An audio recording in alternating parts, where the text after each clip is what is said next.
Hello everyone and welcome to another interesting lesson. Today we are going to talk about reading module. Yes, আপনারা ঠিকই শুনেছেন যেই মডিউলটা নিয়ে সবার চিন্তা, সবার সমস্যা এবং যেই মডিউলটাতে সাধারণত আমাদের স্কোর কম এসে থাকে আজকের ওইটা নিয়ে কথা বলতে যাচ্ছি। ভিডিওটিতে আমরা যেটা করতে যাচ্ছি সেটা হচ্ছে রিডিং নিয়ে যতগুলো মিথ আছে সেগুলোকে সরাবো। এরপর আমরা বুঝবো পরীক্ষায় রিডিং এর জন্য আমাদের কাছ থেকে কি কি চাওয়া হয় আর সেগুলোকে সলভ করার জন্য আমাদের রিডিং এর প্রিপারেশনটা আমরা কিভাবে নিব। তো বন্ধুরা দেরি না করে লেটস জাম্প ইনটু দ্য পড়াশোনা।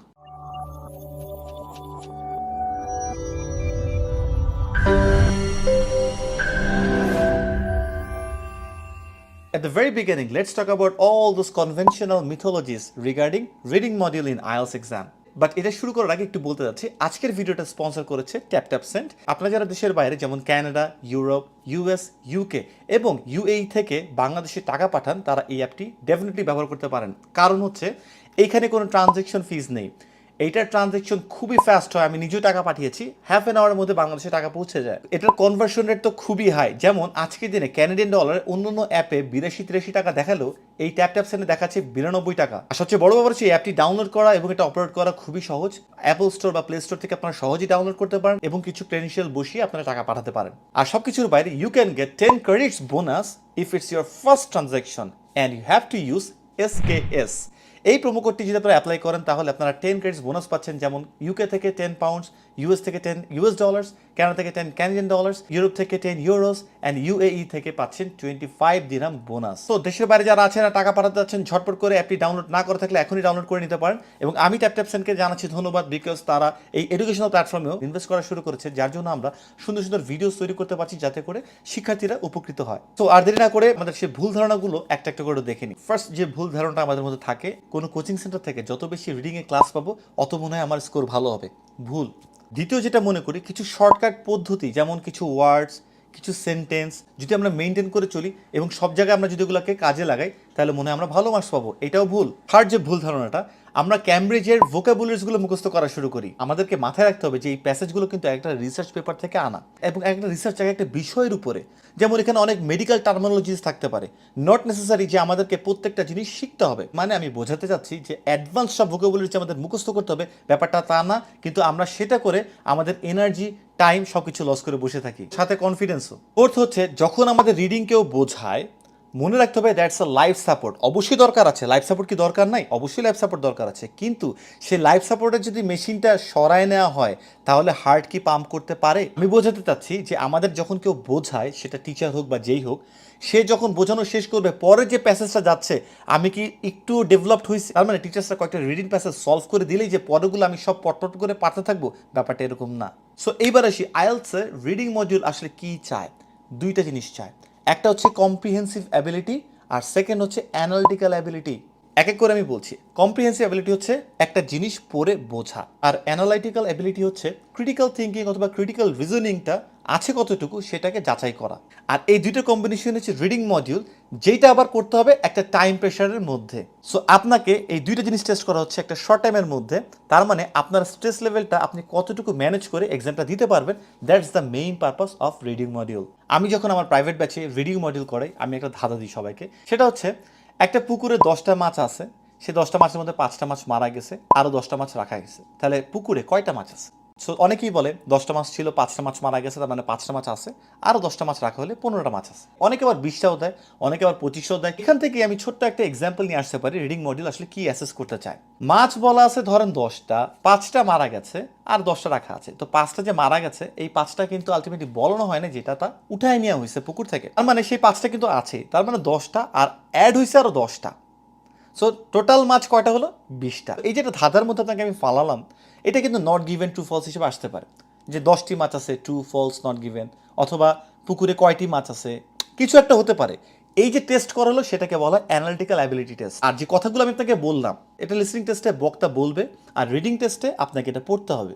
তো আমি যে কথাগুলো বললাম যে একটা পুকুরে 10টা মাছ আছে, 5টা মাছ মারা গেছে, আরও 10টা মাছ রাখা হয়েছে, এখন পুকুরে কয়টা মাছ আছে এটা হচ্ছে কোয়েশ্চেন ছিল। বাট এতটুকু কথা কি আপনাকে পড়ে বুঝতে হবে না? আমি এখন তো বললাম যার জন্য আপনাদের খুব ইজি লাগলো, কিন্তু রিডিংয়ে তো আপনাকে এটা খুব দ্রুত পড়ে বুঝতে হবে। তারপর হচ্ছে অ্যানালিটিক্যাল জায়গা, যে আসলে কয়টা মাছ আছে, 10টা, 5টা, আর সময় কত একটা কোয়েশ্চেনের জন্য।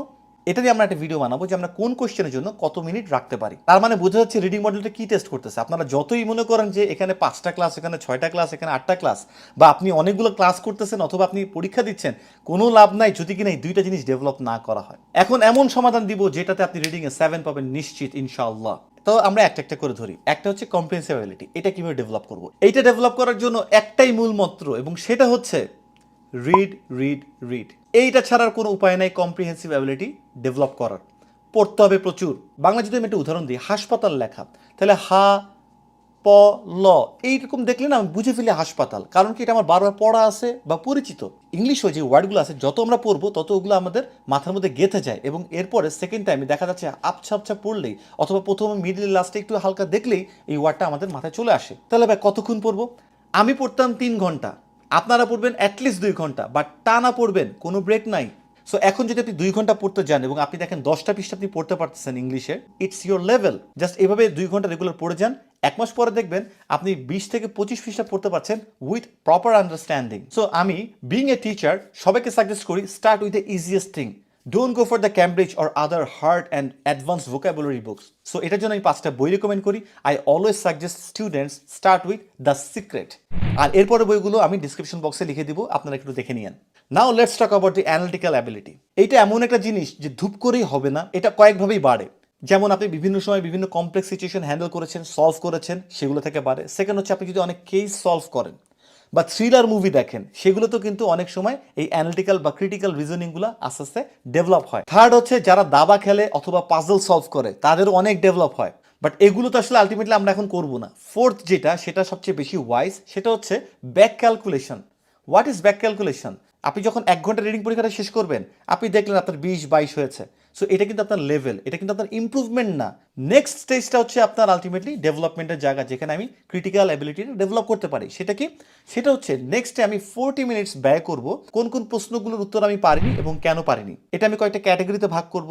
যেমন আমি কি এটা সময়ের জন্য পারিনি, নাকি এখানে ওয়ার্ড আমি বুঝিনি সেজন্য আমি পারিনি, নাকি এখানে কথা খুব পেঁচানো ছিল আমি পারিনি, নাকি এখানে উল্টা করে বলা হয়েছে কিন্তু সোজাভাবে উত্তরটা ছিল, নাকি এই পর্যন্ত আমি পড়তেই পারিনি। সো এই কয়েকটা অ্যানালাইসিস আমাদেরকে করতে হবে, এবং প্রতিবারই এই 40 মিনিটস আমাদের এই রিডিং প্যাসেজ সলভ করার পরে দিতে হবে।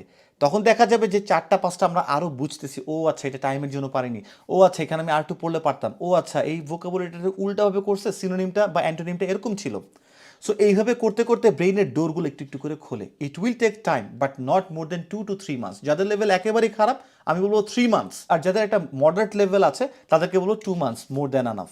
So this is how we can solve the analytical thing. After 2 months we will apply all those together in our reading module, and ইনশাল্লাহ we will get above 7। So বন্ধুরা, আজকে থেকেই 2 ঘন্টা করে রিড করা শুরু করে দাও এবং একটা করে রিডিং প্যাসেজ সলভ করো, অ্যান্ড 40 মিনিটস ইনভেস্ট করো সেই অ্যান্সারগুলো বের করতে, যেগুলো তুমি পারোনি। কেন পারোনি সেগুলোকে দাগ দিয়ে রাখো। নেক্সটে দেখবা আরও ইজি হয়ে যাচ্ছে, পড়াও আরও ইজি হয়ে যাচ্ছে, দুইটা জিনিসে অনেক ইম্প্রুভমেন্ট হবে। ইনশাল্লাহ দেখবা যে তোমরা 7 পেয়ে যাবা। Thanks for watching till this long. আশা করি ভিডিওটা অনেক কাজে আসবে। নেক্সট লেসন নিয়ে আবারও আসছি শীঘ্রই। চ্যানেল সাবস্ক্রাইব না করা থাকলে এখনই সাবস্ক্রাইব করতে হবে, আমাদের সাথেই থাকতে হবে, লাইক কমেন্ট শেয়ারও করতে হবে। Thank you very much. সালামু আলাইকুম, আল্লাহ হাফেজ।